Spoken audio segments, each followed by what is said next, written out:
and experience to understand the distances. And out to Radu Jack. Final 30 seconds in the fifth round. Has been down once, but has rebounded here in the fifth.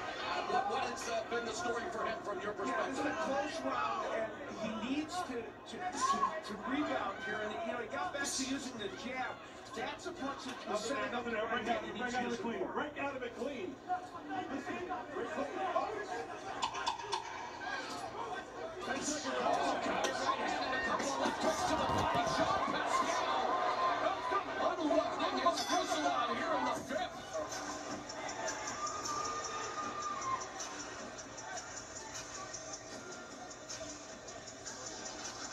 Still has a ferocious fusillade.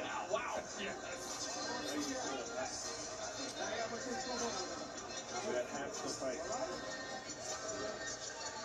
In the last round, a moment that could have been dangerous.